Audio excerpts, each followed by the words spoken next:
is going on, everybody? Welcome in to the North End Podcast, episode 109.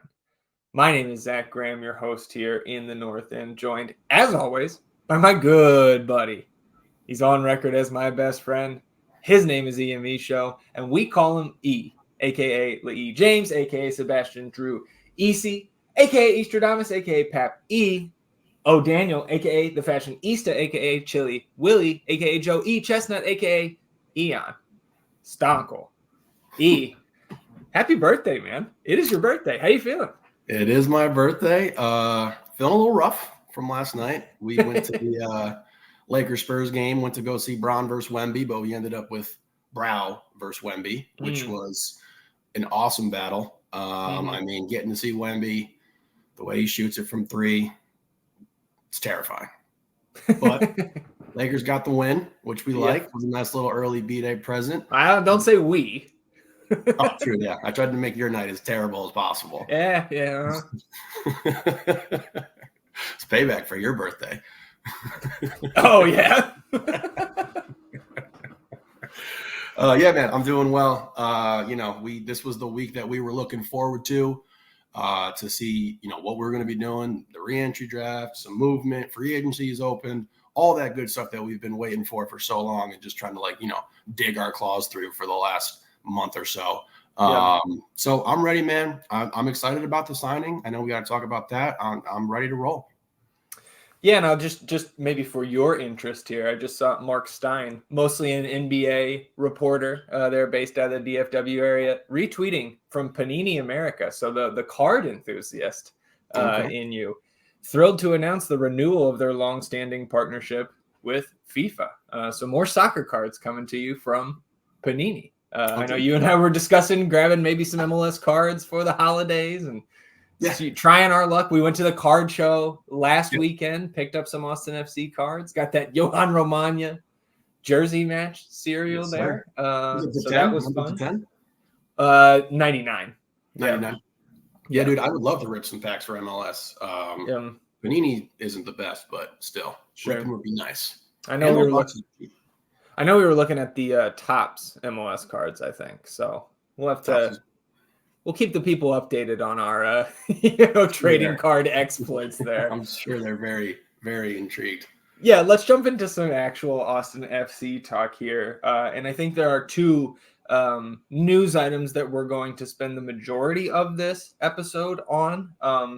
But going here somewhat chronologically, let's start. The trade window opened on Monday, so that lifted the 3-month roster freeze in Major League Soccer, and as expected, the club announcing making official the Nick Lima trade. So this is like the third time we've said. So it was like Moon Tower official, then it was Bogert official, and now it's Austin FC official. And a nice little cookie in there, right? Tommy Scoops had told us $275K in GAM was the expected return. Austin FC managing to sneak out an extra $25K in GAM based on some incentives that, again, are undisclosed, potentially up to $300K in general allocation money in return for Nick Lima. And, of course, the senior roster spot that the move opens and the $375,000 salary going with Nick Lima to New England. So Austin clearing right around, $600K in cap space. Through the various machinations there. But I guess for one last time for me, best of luck, Nick Lima. And, I'm happy with that return, considering we expect that he's on an expiring deal. Yes. Best of luck to Nick. We'll miss you out there, but we do need an upgrade. So looking to free up that cap, and this does a good job of that. Sounds like good business to get another $25K out of it. Yeah. And again, potential $25K, but again, it's more than we even thought that we were getting. So on Monday as well, the league announced the winners of its year-end awards, recognizing clubs and executives for outstanding contributions throughout the previous season. And I guess at least on the surface, man, this was like, huh? Yeah. Because Austin FC takes on medical staff of the year. And to be honest, I don't know if that's separated from our athletic training staff, because I don't see an athletic training staff of the year on this list. And thinking about it for a few minutes, I imagine this was awarded because, like, obviously we had a ton of injuries this past year. But if you think about it, there were some at least semi-serious injuries along the way. Your Julio, your Diego, your Driussi, and the like, Leo Väisänen, right? And bringing all those guys back to full health and, throughout the season at various points. They were certainly busy. So congrats to the medical team, regardless, on that recognition, because there's clearly something there that they're doing that people outside of our organization, wanted to recognize them for. Yeah, shout out to them. It's like the media team last year or the year before that one? Yeah, I think so. It seems that other people think we're doing some things right here, and obviously, filled with injuries, especially after the prior year where we were relatively just perfect health wise that season. So I don't know what goes into winning that award, but shout out to them and keep up the good work. Yeah, some of the other notables on here, things that just kind of stood out to me and gave me a chuckle. The security club of the year was Inter Miami. And hey, no incidents with Leo Messi, at least that I remember. Maybe one or two fans running on the pitch. I don't know. Yeah. But like digital activation of the year, Nashville. All right. I don't know. Maybe it's like, when they gave us those like wristbands that were net spend and you had to put in your email and do something. I don't know. I don't know what a digital activation is. MLS Club of the Year was Atlanta United, which leads me to just bring up this random piece of news. The Vancouver Whitecaps announced their new EMLS representative, right? Their gamer for FIFA tournaments or EMLC. It is a former, and I forget the guy's name, so I apologize, but the diehard soccer fans will know about this guy because he had like 70 plus caps for the Canadian national team. He played for the Whitecaps. It's a retired soccer player who had gone from the Whitecaps to their front office and is now on a picture on their Twitter holding a gaming controller. I just thought that was really cool and like unique. I had never seen something like that before. Yeah, that's pretty cool. Who's our rep? Who's our guy? It's the guy. I know his screen name is like X Verde. I don't think we've made a change there. And the few like games that I've actually watched of that MLS Cup or whatever, he was fairly middling results wise. I think if we had the best guy, right? If we were Atlanta United, we'd probably know everybody. Yeah. Not everybody, but some more people would know his name. So I just thought that was cool. Thinking about like, I don't know, if LeBron became the Lakers NBA player, and it's not somebody of that caliber, but you know what I'm saying. I got you. So the away kit rumors continue to just kind of percolate below the surface, and Moon Tower on this week's episode. Apparently, Landon has talked to somebody who's seen the jersey. And Landon gave a little spiel on Moon Tower and then went back and bleeped out everything that he was not allowed to share, which was most of his few sentences there. So I already told Landon personally that was a jerk move. But he did say from that description that he gave, both he and Jeremiah were excited to see the jersey finally, in the coming weeks and months. And so I trust those guys. I'm excited to see the jersey. It sounded like there's something in the design that's alluding to something to do with the city. And so I definitely want to see some of that worked in there. That's what I said I wanted. That's what I was looking for. When you asked me what the expect. I hope they tied in some funkiness with Austin. So yeah, I look forward to that. And if we don't spend all our money on cards, maybe we get some jerseys. Yeah. I like how we got to pull the most valuable that Leo Messi jersey autograph card that I'm sure is in there. You pull that one, and then we pay for season tickets for life. Then, man. We can't talk about cards anymore. I'm just thinking about Landon with redacted. Yeah. Redacted. That's great. That is what the transcript would read. Like a courtroom document if you transcribe that episode. Free agency opened on Wednesday. And so no signings for Austin yet through the free agency mechanism here in the offseason. Plenty of rumors going around, not just for Austin, but throughout the league. Some of the more notable, I should say maybe the most notable to me was Julian Gressel. Now, I guess Miami front runners to land him, which is just, come on, man. That's not fair. How? We get Suarez on a TAM deal. We're getting Julian Gressel. Like, I'm reacting like that to it because obviously we did a little pre-chat before the show, and you mentioned that there wasn't any significant changes coming, that we were going to eventually get into this episode, and then you say this, and it's like, well, how the fuck did this happen? Like, what changes were made for? I just don't get it. That's absurd. That's Yeah. Well, and currently, the end of year waivers process, which began on Tuesday, and we posted a link on our Twitter to the list of players eligible for end of the year waivers.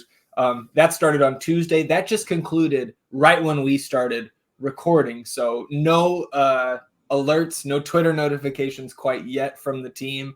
We did take Alfonso Ocampo-Chavez in the end of year waivers process last offseason. So I imagine we would hear maybe while we're recording or tonight if we did grab somebody in that process. But I think in all likelihood, not a ton of the majority of teams do not take a player in that process every year. So unlikely, I think, that we're going to grab somebody there. But maybe not, because the re-entry process happened on Thursday, today when we're recording. And we know Austin last offseason traded up with DC United, $50K in GAM to get that number 1 spot and grab Sofiane Jafal.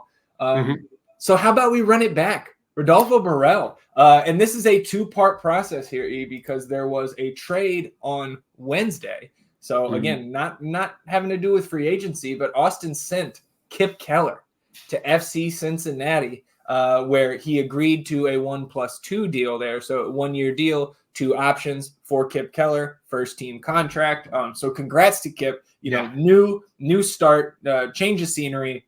Hopefully he can, kind of get his feet back under him here in the league and have a lengthy, successful career. But I guess to clarify, right, because we declined his option. So what the hell? How can we trade him? You saw something similar with Mackenzie Gaines last week. Option declined by Charlotte, then traded to Nashville. What happens here is those guys, a Gaines, a Keller, because of their age and lack of years of service in the league, they qualify for the reentry process. But then a player can opt out of that reentry process. The club then maintains, I think, their, rights of first refusal or what have you. But it gives the player a little bit, maybe a say in where they can, find their next home and not just be open to all 29 other teams, or 28 rather at this point, 28 teams, being able to pluck them from that reentry process. So Austin shipping Kipp Keller's rights to Cincinnati. Obviously, like we said, he got the new deal there. And in return, Austin got a 3rd-round draft pick in next week's draft, which replenished Austin's 3rd-round pick that had already been sent to Philadelphia in the Brandon Craig loan. Then this morning, Austin FC trading up to the number 1 spot in the reentry draft, stage 1, once again. And Austin sent so we had the 5th selection, of course, reverse order. We've got the 5th pick in the draft next week as well. We've got the 5th selection in waivers. All of these processes, we've got the 5th selection in that draft order or in the waiver order, what have you. So we moved that 3rd-round pick we just got from Cincinnati and our 5th selection in reentry to Toronto for their number 1 overall selection. And this happened about 45 minutes before the reentry stage 1 took place. So the most insane social media, Slack, Discord, whatever, that we've had in the Austin FC space in many, many months, which was an exciting hour. And it didn't take long for the club to reveal, I guess, first, we got our first green smoke tweet of the season, of the offseason, which going back through the history of the green smoke, right? I believe the keeper of the records there is Jeremiah. Anthony Precourt did not tweet green smoke for our first pick last year in Sofiane Jafal. So that kind of was like, all right, well, this has got to be a bigger name than Sophie. And it turns out it was.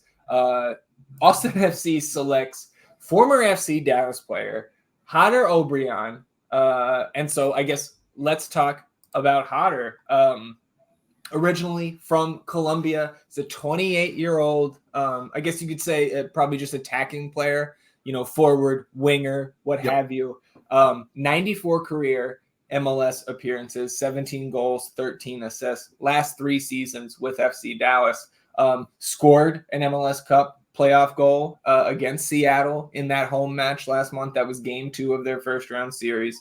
Prior to moving to MLS in 2021, Obrian scored 24 goals in 61 Colombian Categoria Primera A matches during 2 seasons with Águilas Doradas.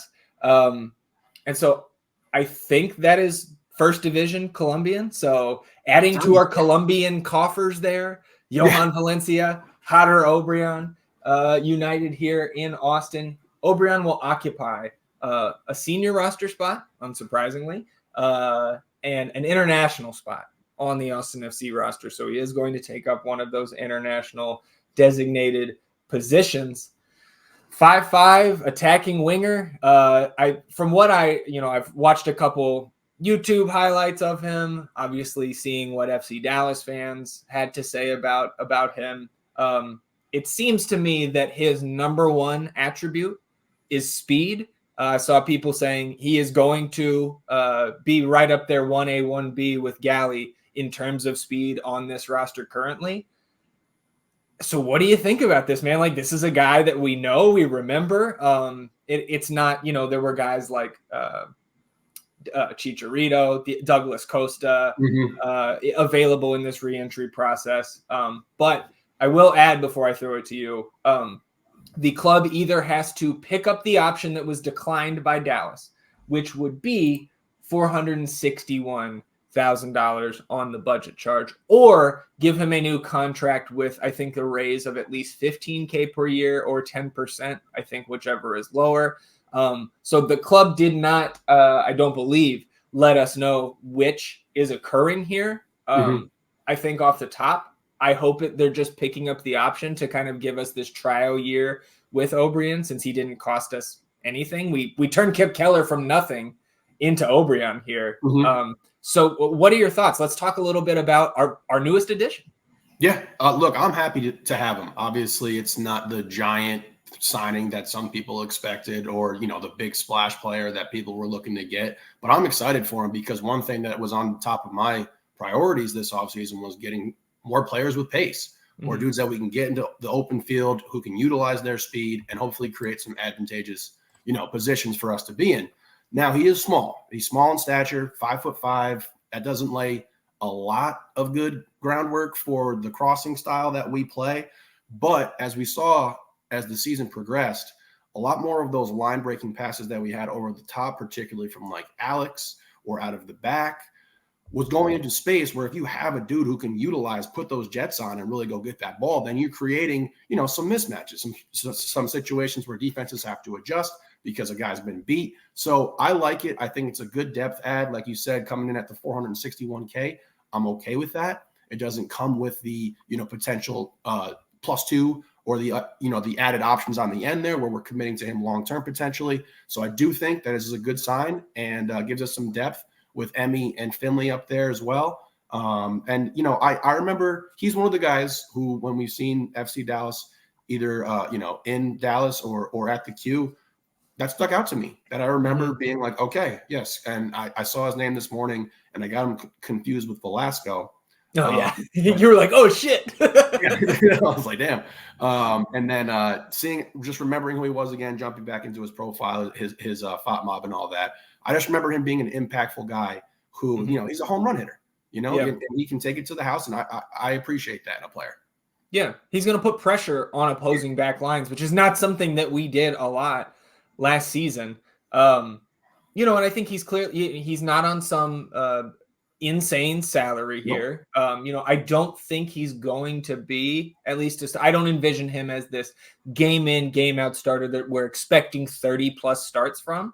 Nope. But I think 20 plus starts is well within the realm of possibility here, anywhere between 20 and 30. And I expect him to appear in probably 30 plus matches, whether he's starting or off the bench. And I think it's great depth at worst. And at best, I think it could be a key piece to, again, upping our athleticism, the speed on the flanks, or even, if he's playing at the wing, right, and we think that this team wants to play with that 3 at the back with the wing backs advancing up the pitch when we're on offense, using that speed to be able to dart through the middle and maybe receive a pass from Seba or 1-2 combo with him. It's just adding more speed to that, the offensive third, especially when we know our only striker at this point is Giassi, who he ain't getting faster next year, probably. So yeah, man, I have a hard time seeing why I have a hard time picking out some negatives of this move, especially without confirmation that we're locked in for more than 1 year. I agree. I'm right there. And, I think the only thing that's really holding people back from seeing a lot of this value is just the expectation of, players that we've lost, players that we've moved on from, and this money that we have now opened. But I think he's a great depth piece, like you said, at worst. Yeah. That's the floor for me there. Like he's 28, prime of his athletic, career right now, right in that space where it's like you're getting to the point where you're wiser. Your body's still, at peak form. So I think it's a great spot, man. I'm excited for it because, like I said, he's a home run hitter, and that'll get you at your seat. I mean, it kind of gives me, it reminds me of when we used to sub Mackenzie Gaines on. Yeah, sure. You know what I mean? And it wasn't like we're trying to get him to do intricate ball play. We're getting him over the top. We're getting him into space. We're making that defensive line move. And if this is a dude who's coming on in the 70th, 75th minute of a game, you have a tired back line, he can really take advantage there. So I'm very happy with it.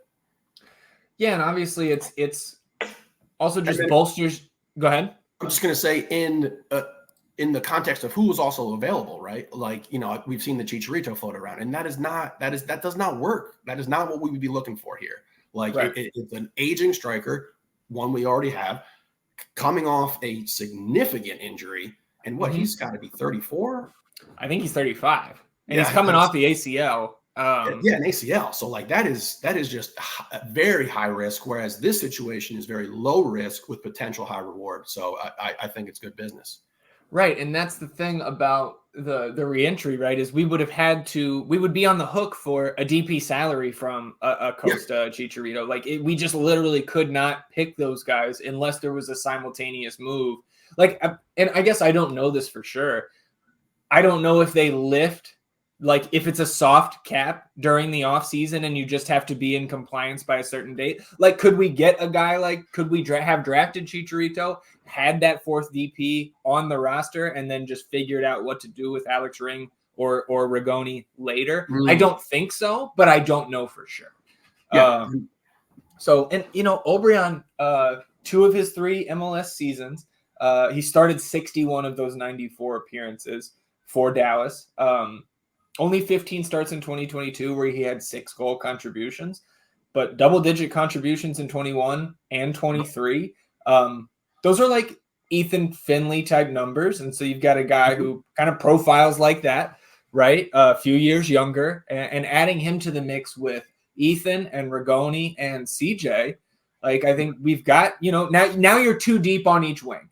Yep. Is how I read that. And again, depending on how we set up formationally and tactically, we may be playing without wingers, as Landon and Kevin pointed out at times last season. But again, I'm having a hard time finding a true negative here. I mean, again, let's look at it from an even different perspective here, where it's like he was on this FC Dallas team and only scored 41 goals last year. We know how they play. It was not like he was being put in all kinds of opportunistic situations where it's like he can go get some goals or get some assists. So they're a slower style than us in the way we want to play. So I think he fits in better here than he does with that club. Yeah, and I think like going through Phil's article, and of course Phil, this legend, has this article out like 10 minutes after the pick, just like ready to go. I thought it was interesting when he brought up, and let me find it here, because he talked about what they were discussing before Obrian showed up in Dallas. So he said, Ryder, or he said when he entered the league in 2021, he made MLSsoccer.com's list of top 10 newcomers. And he said something to reflect on. That list also put Tomas Pochettino at 2 and Ceci at 4. But he was in that mix. And he said writer Greg Seltzer noted, quote, "It's not easy to win the Golden Boot in Colombia's top flight as a diminutive flank player, but Obrian darn near pulled it off in 2020. That's because instead of staying wide to provide service like the guy he slated to replace in Dallas's lineup, who at the time was Michael Barrios, and we know about, speedy winger, kind of similar type player, right? He's a bit more beefy, though, that Barrios dude. Yeah, for sure. He can squat a little bit. He said the 25-year-old, talking about Obrian, likes to raid the inside channels for box finishes. And if we've got those wing backs flying down the flanks and you've got Obrian, cutting through the middle with Seba there and maybe G to work with, again, I just think it fits the mold for a decent salary. I agree. And it's like, look at it again with the players that were on the FC Dallas team. He's used to that false nine kind of ball dominant player in Jesus Ferreira. And we have it here with Sebas. So it's like, I know that he's going to be able to make runs off these guys. And I trust Phil West. So if he had made that adjustment where it's like he's taking in cutting runs, then that sounds beautiful to me. It's something to be excited about. I really believe that. Yeah. John Arnold, and this is also from Phil's article, who has covered FC Dallas for a number of years, noted that Obrian has spirit. He said, "I think he's just a fighter. He has a lot of desire and wants to help the team. He's very fast. Those are his strengths." He noted that he has a bit of an offside issue and just makes weird plays sometimes because he's got his head down trying to work. I don't know if we can complain about that, effort plays. And he says he was surprised to see it was him who they maneuvered for with the reentry pick, posited that it might be a case of a player who would benefit from a change of scenery. So again, you can read more about Obrian on Phil West's Substack, Verde All Day. Definitely go get a sub over there if you haven't already. I like your point about their style of play where they are not a high octane offense. And again, we weren't tops in the league, but top 5 in chances created. We're still scoring a lot. We're just giving up more on the other end. And so hopefully reinforcements on that side of the ball are coming in the next, weeks and months. But I think this is a good start to the offensive side of things. I agree. And look, it was clearly a target. It was clearly somebody that we wanted to go get. Like, you don't make that move if you don't have somebody in mind where it's like, this guy could fall through the cracks, not fall through the cracks and be snagged up by somebody ahead of us in those other 4 picks. So he was clearly a target for us. And I'm definitely excited about it. And, we have to trust the vision, right? Like, we have bought in to allowing Roto to reshape this roster into the mold and the team that we want to be. So I am trusting in that judgment that this was one of our top priorities. And I'm definitely still holding out that, there's much more to come. You're on MLSsoccer.com. He's already got that green on his player profile background. So I saw it. Looks good. Jáder Obrian, excited for him. And excited for what's to come in the next week. Obviously free agency is open. So at any point we could see green smoke. We could see Bogert break some news, even before our ownership has a chance to tease us with the smoke tweet. So next week, the regular season schedule drops on Wednesday, December 20th. I will say right now, get ready for back-to-back live streams next week. Tuesday is the super draft. So we're going to go live 5 minutes after Austin makes their pick at 5, and maybe even sooner if we have some trade action there, maybe moving up the draft order. So looking forward to that. And then on the 20th, half an hour after that schedule drops, let us get our bearings a little bit on the schedule. Half an hour after that schedule drop, live stream for the scheduled release reaction. So hope everybody can join us for one or both of those to come, read and react to the Austin FC news, the schedule, the draft pick, and the like. So speaking of that schedule, obviously we'll break it all down next Wednesday live on the YouTube and our Twitter. But we know we're going to play some East teams, and striking Miami from the record, because obviously Miami at the Q is the number one desire for many reasons. Who else do you want to see in terms of our Eastern Conference opponents this season? Right off the top, Atlanta. Okay. I do want to see Atlanta. I want to see Yorgos for sure. Oh, yeah. Maybe they come here because, right, we've played them at Mercedes-Benz in 22. That was the Felipe Brace game, I think. Yeah. So I'd love to see Atlanta. From the East, who else am I looking at? Well, I can't do the Fighting Runes no more because there's no more room. Yeah. I don't know, man. These teams don't excite me. Maybe Philly. I'd like to see Philly. We have not played them yet. That was on my list. NYCFC as well. Columbus or Cincy, I would like to. I'd love to see Cucho live. Love to see Cucho live. Great. Yeah, great call. Just the way he plays, the passion he plays with, his physicality, his willing to shoot from fucking anywhere would be awesome. Obviously, Cincinnati, ton of talent. Would like to see them as well. New England, nah.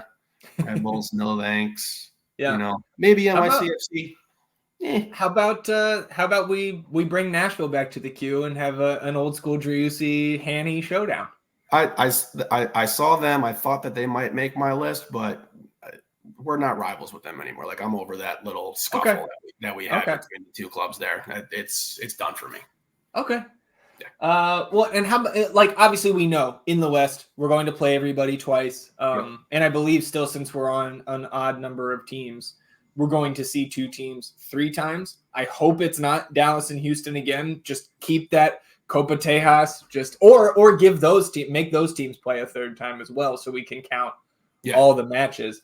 So outside of our 2 Texas rivals, which Western Conference opponents do you want to see? Whether it's like, hey, these guys got us last year, we want revenge. I think I would start it off just with LAFC. I'm always in their current state, in their dynasty window, I think they made 3 finals. They lost them all this past year, but I still think it's fair to call that team.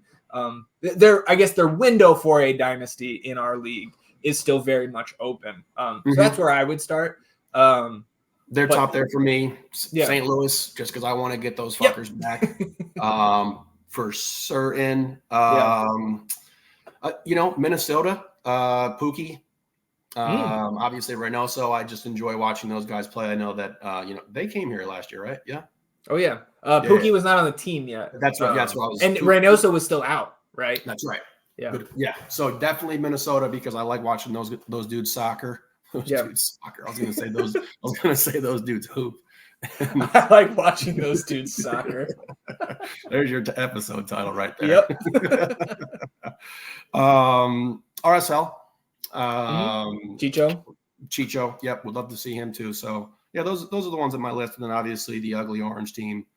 Copa Tejas goes without saying, right? Yeah, of course.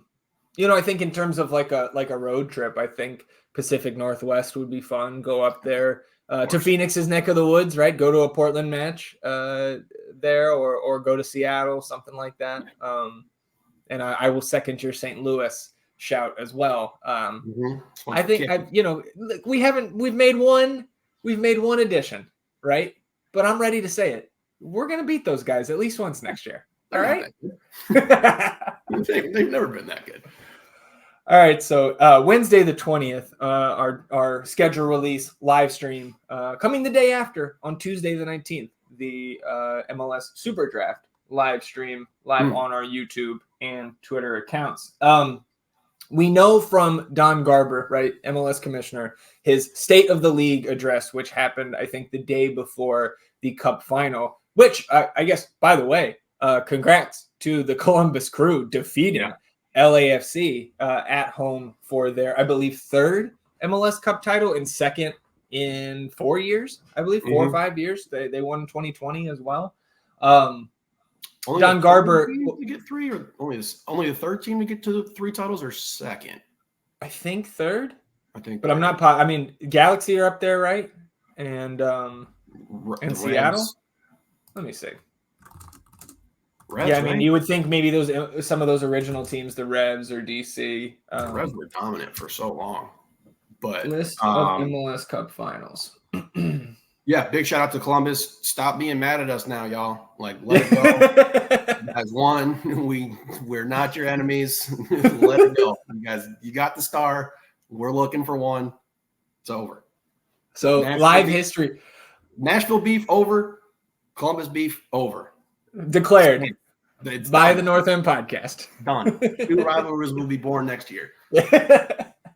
So live history lesson for at least you and I, and maybe a couple listeners. LA Galaxy lead with total appearances, 9 MLS Cup appearances. They also have the most trophies with 5. DC United, second, 4 trophies, 5 appearances. New England Revolution, 5 appearances in MLS Cup, 0 trophies. Yeah. Whoa. Brutal.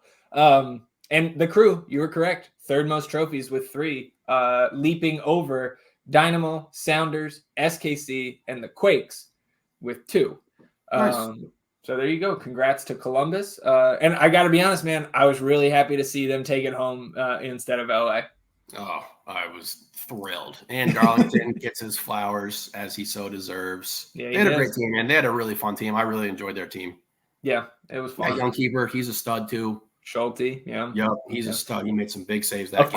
course that has spurred the Damian Lash to throw him in there because of what worked out with Schulte, and we can have that conversation another time, I think. I mean, if Schulte was getting peppered like Stu was, it would probably be a different story. Yeah, and with the the incumbent starter there, Eloy Room, got stuck overseas with an international thing with his country. Yeah, then he had an injury, so there were multiple steps that led to Schulte even getting that opportunity. But then, of course, extremely good keeper, MLS Cup champion.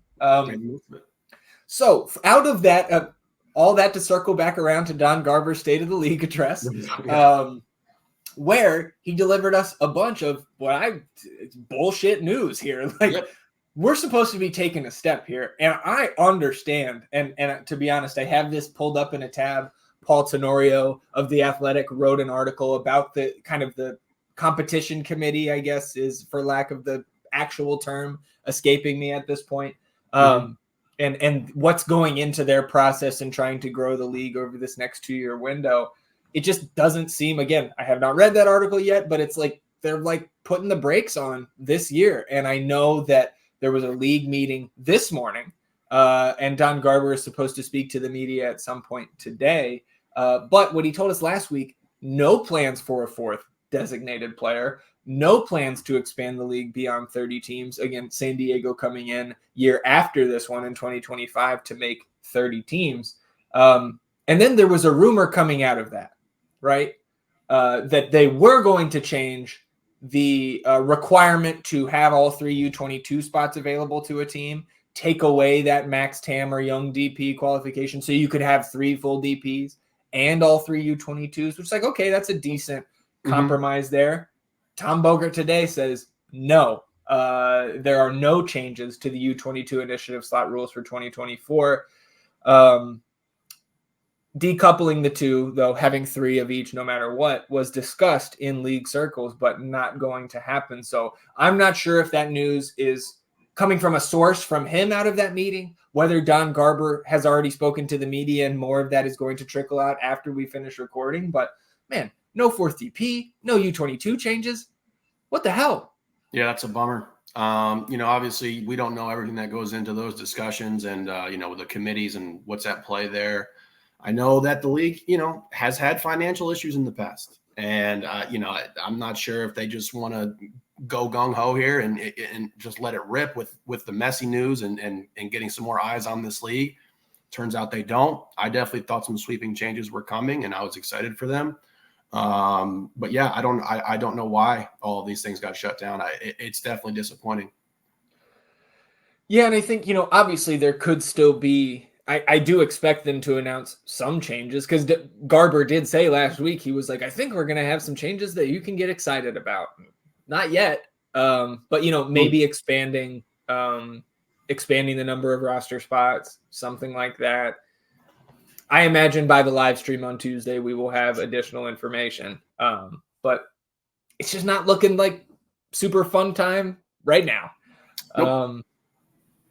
All right. Well, splicing this into somewhere in the middle of episode 109E, literally 10 seconds after we finished recording this episode. Of course, MLSPR releases the Board of Governors new sporting initiatives that they approved today ahead of next season. So let's take a look at this. We can pull it up on the screen just for yours and mine's sake. And I guess we can get a zoom for those on the YouTube. So we skimmed this before reconvening here. Overall, I mean, let's go through this, but this is just like, it's not enough for me to like be excited about any of this, but I think there's some good stuff in here. What do you think, just kind of off the top? I think it's good competition stuff. Absolutely. I think they're doing a lot. They doing as much as they can to eliminate, time wasting, to eliminate dudes really milking injuries and things like that. And, that's always been a large barrier of entry for a lot of people who want to watch soccer, particularly in this country, is that, they go off on the flopping and how they will just roll around on the ground for a while. But so a lot of this stuff, addressing that stuff, I like. I'm with you. I mean, it's not, contract stuff and opening up new DPs, but it makes sense. It does. Yeah.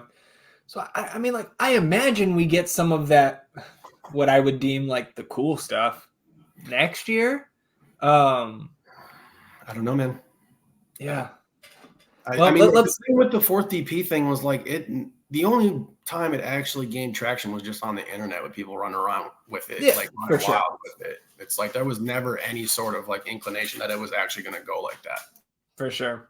But I mean, maybe it's just me, right? Like I expected something roster wise, and there's really nothing here that's like super consequential in that area of the league. But let's talk through what we did get here. First, the off-field treatment rule, and a lot of this we've seen at the next pro level over the last season with FC2. So the off-field treatment rule coming from next pro to MLS this season. If a player with a suspected injury remains on the ground for more than 15 seconds, the official will stop play, wave the medical staff onto the field to evaluate the player. When safe, that player will be removed from the field and remain off the field for a minimum of 2 minutes for further assessment and treatment. So, allowing medical staff's time to treat players while also allowing match play to resume quickly. The exceptions to this rule include instances of potential head injury, goalkeeper injuries, serious medical events, and fouls resulting in yellow or red cards. Like you said, this is implemented to curb some of the time wasting rolling around on the ground. The X stretcher from a team like Violet or a team like San Jose back in 2021. I like this rule at the next pro level. I think we're going to like it at the MLS level. I agree. I mean, there's a level of gamesmanship that's built into soccer, and that's part of the game. So I understand that, but this allows for some sort of fairness, particularly control over it from the official. Yes. That minimum 2 minute. It's almost like a penalty box. If you're faking an injury and you lay down for more than 15 seconds, your team is down a man for 2 minutes. So second, kind of in the same vein there, time substitution rule. Just another rule being implemented to try to maximize the match time. This rule requires any substituted player exit the field within 10 seconds, and failure to do so from any point on the field will cause the incoming player to have to wait for a 60-second holding period before entering at the next stoppage. During that holding period and prior to the sub entering, the team will play down a player. Exceptions to the rule include injury and goalkeeper substitutions. And so they also add in, after being enacted in Next Pro during the 2023 season, 99.7% of the more than 3,200 substitutions were completed in 10 seconds or less. So again, I think this is a positive, just kind of on the fringes of the game. I think it's a big positive because, they always said that they wanted to get these guys off the pitch as fast as possible. But then you'll just be watching a dude just clap over here and clap this way. And the ref's go, go. And then he takes his shin guards off. And then he's daps one guy up, says a prayer. It's this 10 seconds where you can't get your player onto the pitch after doing something like that. I really like, because it actually gives you some level of enforcement where it's there's a real penalty if you don't get your ass off the field. Mm-hmm. Yeah, no question. And again, extremely effective, almost 100% effective at the next pro level. So I'd imagine we see a number similar to that at the MLS level next season. We will also get in-stadium VAR announcements. So pending the International Football Association Board approval, VAR decisions will be announced by the referee to fans in the stadium and viewers at home. So coming over from your NFL, your NBA, where you get those challenge decisions announced to the fans in the stadium and at home, that's coming to MLS. And I'm fine with it. Get some clarity there in the stadium, I guess. Yeah, I hope they get more cameras. Really. Yeah, that's the only thing that I give a shit about for VAR. Yeah, and we don't see that here, but we do see that the stoppage time clock in the stadium, which, I think globally never really, shown just for referee safety and the like. Well, we're going to see the stoppage time clock, so you don't have to pull out your little stopwatch app on your phone in stoppage time any longer. We will see that stoppage time clock in stadiums at the MLS level next season. And then return to play equity, which the text here reads, opposing players that simultaneously incur head injuries requiring off-field treatment who are subsequently cleared to return to play will return to the game at the same time once both medical evaluations have been completed. I think this is great. I didn't even think about this being a thing where, like, if we see guys knock heads, like Will Bruin, right, going down bloodied last year, if both players go off, but one's ready to come in before the other, now the other team won't have to play down a man. And I'm glad, because I didn't really notice that was a thing in the first place. So now we've got that in the rules. I like that a lot, because obviously you don't want to be putting teams in a situation where they're down a man after some sort of injury with two players. Yeah, I like that. That's good. Then we've got some roster and budget guideline updates, 3 of them to be exact. And I don't think this really will matter much to your average MLS fan. Discovery slot reduction. So we don't need to dive into discovery slots here, but beginning in the 2024 season, or after the roster compliance date this spring, the league will reduce the number of discovery list slots per club from 7 to 5. This has something to do with players who are abroad. You put them on your discovery list. Like, for example, when we got Driussi from Zenit, I believe we had to pay, I think it was Miami, like $50K in GAM to get his discovery rights to be able to sign him. So reducing that number of discovery slots per club. Expansion side, San Diego FC will have 7 for their first season. But again, this is not something that comes into play a lot. And so, okay. Yeah, whatever. I mean, it'd be funny if you were just like writing names in. They gave you like a list of like 20 dudes you could just throw in there. Messi, Ronaldo. Yeah, I think guys like that can be put on discovery lists. It's interesting. Obviously, now we haven't had a situation with Messi. Like, there's no precedent with this really. But it's like, yeah, why wouldn't you want to throw some guys on there? Maybe just score a quick 20K GAM. Yeah, or like, could you hold that for ransom? Where like, if Austin had Messi's discovery rights and Miami wanted to sign him, hey, you got to run it up million GAM or something. I don't know. I don't know if there's a limit on those transfers or not. Again, it's not something that happens a ton. But in the list here of the new sporting initiatives, now GAM for designated player transfers following the transfer of a DP who meets the TAM eligibility parameters. So I imagine this is TAM level DPs. This is how I read this. So just Alex Ring on our roster. A club may now elect to receive a portion of transfer fees as GAM. Previously, any transfer or loan revenue from DPs could not be assigned as general allocation money. So this confused me a little bit off the top, because I know you can convert, if we were to sell a guy like Dani outside of the league, or Owen Wolf outside of the league, for, let's say, $4 million. I believe 1.1 million is the figure that we could turn from that transfer fee into GAM for the next season. So I think what this means is, in the current rules, you cannot, when you sell a DP overseas, and this makes sense to me. Obviously, the easiest players, I think, to probably sell outside of the league, with the exception of your really high-end prospects. Now, if you've got a TAM DP, so if we were able to maybe sell Alex overseas closer to home, and maybe be able to convert some of that fee, if it wasn't a free, right, convert some of that fee to GAM, that would be good, I think, for any club in the league. So if I'm correct in how I'm interpreting this, I like it. That's how I'm reading it. Obviously, the TAM stuff, it just gets so confusing and complicated when with all the figures in there. But yeah, I think I'm on board with that. And it's just because we know how important that GAM is. And getting that money and putting it to use for a better roster is a smart move. Just makes sense. Yeah, and then finally here, the residency deadline. For a player to be considered a domestic player in the applicable season, residency must be established or the player has to have appeared for an immigrant visa interview by the opening of the secondary transfer window. So that summer window.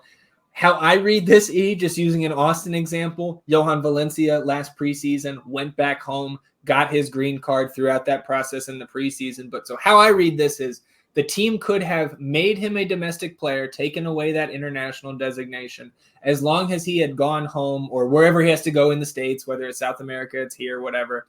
If he sat for that immigrant visa interview by the beginning of the summer transfer window, he could be qualified as a domestic player, even though he didn't have his green card yet. I may be getting this wrong, but that is my best reading of this last residency deadline change. I mean, that's what we were talking about before we jumped on here. And that's the only one with the verbiage where it's like, what? Like all they have to do is show up. So what happens if you get denied? I don't know. Obviously they're trying to find some sort of better workaround for how many guys are missing time, or we're trying to, and it's not just an Austin FC thing. Obviously it's a whole MLS thing where guys are going back home to get their visas and whatnot. So makes sense. I don't really understand that the one stipulation is you have to have appeared. Or residency established. I don't know. I think it's probably just, again, it's going to make it easier for teams to get guys out of those international slots. For those players who are interested in doing so. So that wraps up all we got this, late afternoon here on Thursday from the league. So again, it's just like not a ton of fun, but I don't have any issues with the changes they are making. And I think at worst, they're just, won't affect us, but probably, especially the ones for the, in-game changes, those are going to be good for the league as a whole. I agree. The competition stuff is great. And, this is just part of the legalese that you got to go through with this league and everything. So, good for sure. And moving forward, plenty of rumors swirling around the Austin FC space. Let's start with the small one first.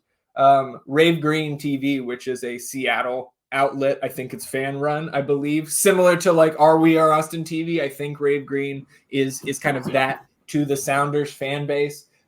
They say that Xavier Arriaga, who is a center back for Seattle, we've talked about him before when he was in rumors after Julio went down early in the season. There was rumors we were trying to trade for him. I think even last offseason, there were whispers that Austin was interested in Arriaga. Rave Green says that Austin are front runners for this free agent center back. And I'll tell you right now, I'm good on that.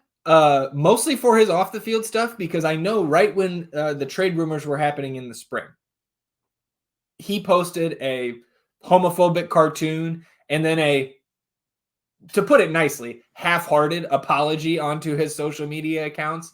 So I just don't think, not that I don't think, I know from my perspective, he doesn't fit what I want this club to be about. And I think the majority of the fan base would say the same. And he was also injured last year and not starting. And I know he's stuck behind the best center back pairing probably in the league there in Neymar and Reagan. But man, I hope we pass on this. Look, man, I don't know how many Austin FC fans have seen said tweet. What incredible judgment to have to do that. But you would not be welcomed here by this fan base and embraced by this fan base if you've done something like that. And I'd imagine there was a large group of the Seattle fan base who probably wanted to see him gone after that.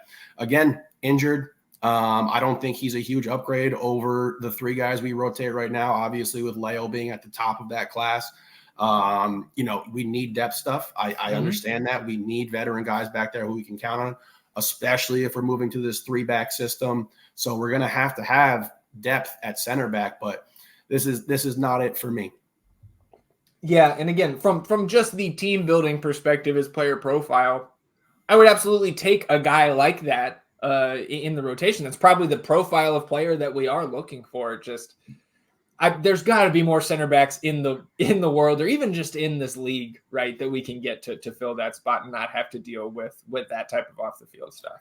And it's like, look, Roto is doing what he's going to do, right? Like he's reconstructing this roster. We moved on from Diego. There's been plenty of talks that Alex Ring is no longer going to be here after next season. We're going to get into a rumor about another beloved player who could be on his way out.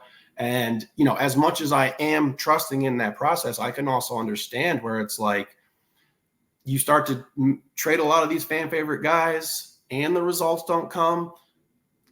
It's hard to be patient, and people can be very impatient, including me. And I've tried to trust in this process. And I think that's part of the reason why I keep telling myself we're getting to a number because we got a guy that we want, that we know we can bring over here. And when you start moving stuff like this, you bring in a guy like that, you can lose a good portion of the fan base. So it's a risky thing to do. And I don't think it's worth the reward. Yeah. Well, let's talk about that fan favorite player and the rumor that he is on the outs, Dani Pereira. This whole saga started after, and again, congrats to Dani. Did make his not just the appearance with the Venezuelan team in that friendly this past weekend, wore the armband. And again, that was a U23 roster. I believe Colombia came with not a U23 roster, and Colombia gets the 1-0 victory. But I didn't watch the match. From everything I heard, I know obviously Alex, football critic, and Hernan, those guys watched it, got the stream on, and from the other Venezuelan outlets that I saw those guys sharing after the match, it appeared that the reception, or Dani was very well received by the Venezuelan fan base.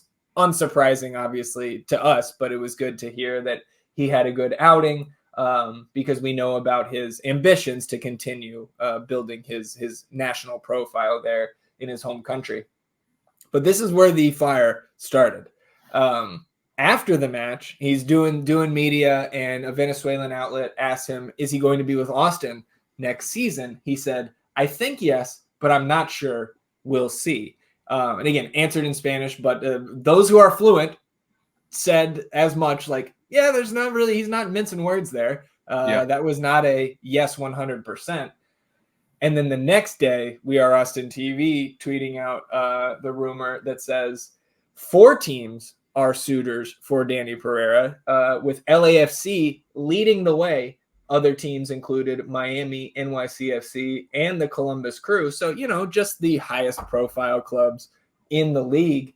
Then a Brazilian journalist by the name of Tiago Brandão said that his sources told him that the deal is imminent and expected to be completed soon with LAFC. For what it's worth, NYCFC source, who was one of our first quote unquote sources for the 4th DP rumor, has some connections around that club up there. He confirmed, or he or she, I don't know who it is, confirmed the NYCFC interest in Dani. So look, man, this could turn out to be nothing. Dani could absolutely be here next year. And my emotional fan side absolutely wants that to happen. Like, it would be devastating to see Dani go and play for another team in the league that could potentially come back and hurt us in an actual game. But from the team building side of it, depending on if he has I think if he has that second option that has been rumored in some places, I think moving him now feels hasty, and what to me would only be done in the case where, like you suggested, we have at least one guy, maybe 2, 3 dudes that we're trying to get in here, and we need the space. We need to generate even more cap space with a big GAM return, moving somebody like Dani. And then again, right, we've long said, not just us, that Dani and Owen are the 2 guys that they're the most sellable young pieces. And Dani has aspirations in Europe, and Owen has aspirations in Europe. And I think everybody would say, yeah, if we can sell Dani to Europe, let's do it. Yeah. I think the only hesitation logically for people sending him in the league is that seeing him in another team's jersey that we have to play. And I get that. But as long as we get back a sizable return, especially if he doesn't have that second option year, if he's expiring this coming year, and he's not receptive to contract extensions that we may or may not have offered him already, then getting, I don't know, maybe $1 million in GAM back and a usable player. Maybe I'm just aiming super high here, but I don't know, man. I think unfortunately it makes sense to maybe do something like this. From the business side of it, it does make sense to try to move him. He's in the position that we're deepest at right now. We have not been able to find a way to move on from Alex or buy him down or get into the point where, someone is a suitor for him. So it would hurt a lot to see him in another MLS jersey, particularly with the fucking black and gold team where it's just they're already absurdly good. So it would definitely hurt. And again, like I said, with what I just talked about with the Arriaga rumor, it's like you pull the trigger with that, man, you better be bringing somebody in that gets people excited because you're really going to be twisting the knife on some of the fans here. And I can't blame you. You just have to be able to separate the business side of this cutthroat entity that we're all fans of. Yeah. And, the way you feel about a player. And we discussed before and people have mentioned, Dani might be a better 8 than he is a 6. Sure. And you look at the emergence of Johan Valencia. Valencia, yeah. It's like he's not expendable, but if you're going down the chart again and you're looking at guys who we could move and then guys who actually would draw interest and then maximizing that return, he's at the top of the list. That's the guy. And again, to your point, we don't know about the contract negotiations that could be going on. And if he has, rebuked some offers that we've thrown at him, then you have to trade him because you have to get something for him. You can't just let him walk. Yeah. So, I'm definitely keeping my eyes and my ears, tuned into this space and what's going on with him because, he's one of pretty much everybody's favorite players. Yeah. Well, and to your point, not that it's a good thing, but that is the position we have the most depth. Mm-hmm. And you can only move somebody who has trade value. I don't think Alex Ring on his current contract has any. I don't think Johan Valencia, even though we saw flashes last year, I don't think anybody's coming calling for him inside the league. And I think when you look between Dani and Owen, I think in a couple more years, Owen was 18 this last year, right? Mm-hmm. He's going to, you would think, continue to get even better. So I think his value, we probably want to wait at least one more year, if not multiple, for his value to reach its peak or even just higher, get a larger return in the international market for him. So again, and I do think that Dani fetches more right now, clearly, than Owen Wolff. I agree. But I will push back on the idea that, maybe he's being played out of position and this and that. Number one, we like to compare him to Darlington Nagbe, right? Mm-hmm. Nagbe in college, like Dani, was listed as a forward. Yeah. Played in that offensive midfield, and then became a professional. And oh snap, his best position is further back the pitch. And he was played at the 6. And that's how we generated all of this interest in Dani from other teams, is playing him at the 6. So clearly, other teams see him at that position and say, we want that.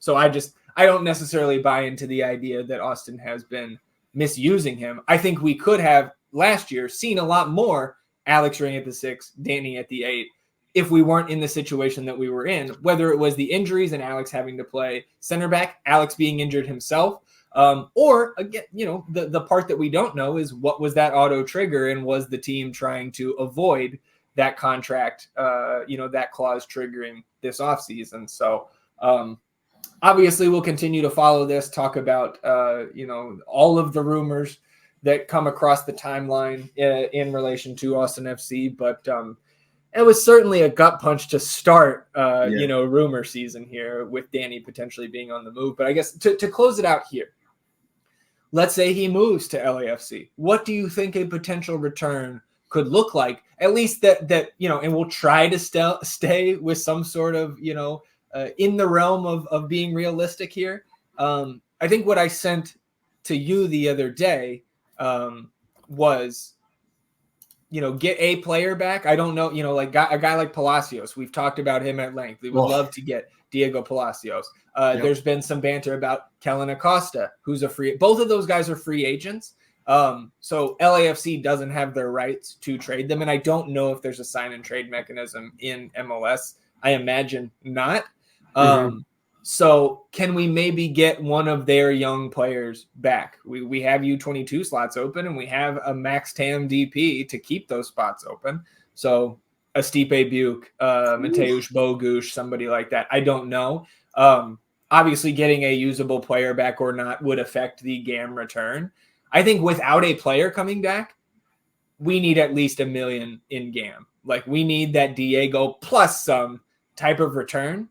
And I think we also need to retain some sort of 25 to 50% sell-on fees if LAFC or some other club is able to then sell him over to Europe. If he, playing for LAFC is going to raise your profile a little bit more than it is playing in Austin. That's just a fact. Absolutely. And I mean, you mentioned the teams that drew interest or were circling around, these Danny rumors, your Miamis, your LAFCs, your MICFCs, your Columbuses, and you look at the LAFC roster and there's all kinds of really nice pieces. I just don't know what this deal is like. Again, if it's scenario A where it's just a figure that we need to get to, then the deal is going to be packaged and prioritized around the GAM return and not necessarily the player. But if this is we need to get the roster, an improvement, and this is an area that we have depth at right now, then you're looking at, a bunch of guys who are more than serviceable. Like you mentioned, obviously Stipe Buke, stud. Bogusz, love his game. When I looked at their roster there, and I don't have all the salary figures up with me right now, but you look at that back line, there's some stuff you can pick from there, and you brought up Palacios, and I love his game. I think, again, he adds a speed element to our team and our club that we need. I just don't know. It just, for me, it comes down to, are we doing this just so we can make some more cap space and open up some fucking money, or are we doing this because we want to move on from Danny to make improvements elsewhere on the roster? And, is it Aaron Long? Like, is there something with that? Yeah. I know, but then you don't have to go sign another center back. You get him in there. I'm not sure. It's just a weird, because it's like we talked about. He's one of our two top young assets, and to find a trade profile for him is challenging. Yeah, if it ended up being Miami, could it be Danny for Leo Campana? I would be excited about that. Well, maybe not excited. I'd be pretty pumped if we have to move Danny and we get a guy like Campana back. I would take that. That's our starting striker right away. Absolutely. I'm just saying I wouldn't be excited because we'd be moving on from Danny, but obviously I'd be happy that we bring in Campana. Right. Of course, putting aside, just like if we're resigned to the fact that Danny is moving in this scenario. That seems like a very, that would be a package that I would be, be able to be satisfied with for sure. And again, even if it is just the GAM, that is, you get $1 million in GAM back. That's $1 million in extra cap space, which is huge in this league. So that can be one, TAM player. That can be multiple players. We'll just have to see. I think that's about all we have to say, unless you have anything else to add on Danny rumors for now. Love you, Danny. Yep. Two more things before we close out the episode. This Saturday, December 16th, independent media game for the Austin FC space. Shout out to Richie of Ultra Por Favor for putting this on. We are on the team rosters, but we are not playing. Our plan right now is to get a live stream going and maybe a little North End podcast commentary over the top.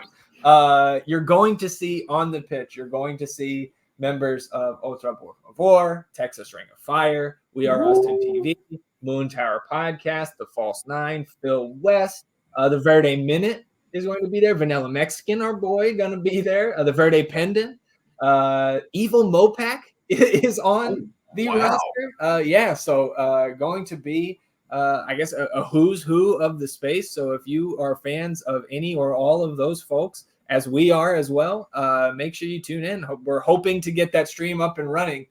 Trying to figure out the Wi-Fi deal here, but if we can do that, we'll have a live stream up for this game, and certainly looking forward to being out there with those folks and having some fun on a Saturday morning. Yeah, cool event. Yeah, no question. So let's close it out. The bets have come to an end for 2023, E, and I think we went out like for what the year was, and It was hard on the wallets. I don't think we can really complain about this finish. We put in the 2 NFL parlays last week, or teasers rather, and we had Columbus, that ticket to win at plus 1,200. So obviously Columbus comes through plus 1,200. We will take that.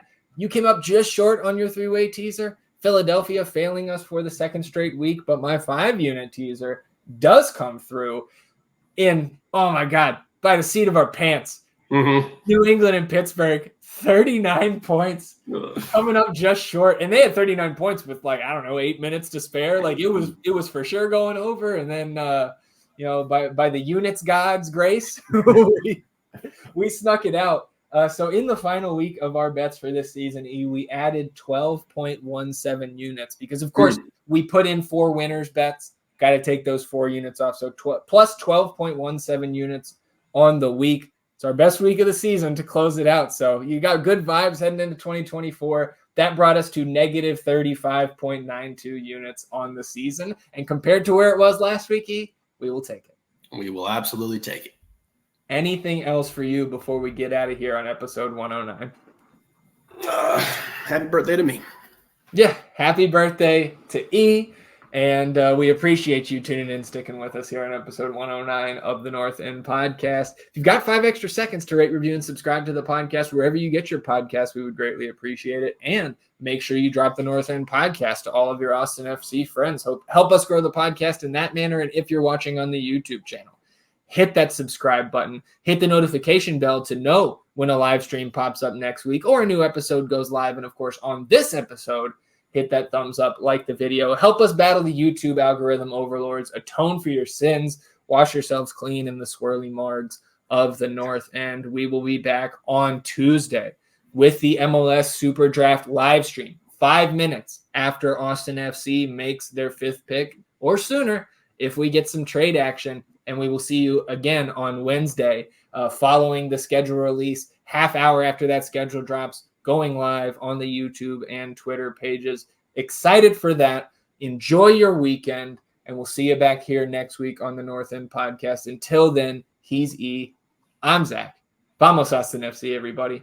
Goodbye.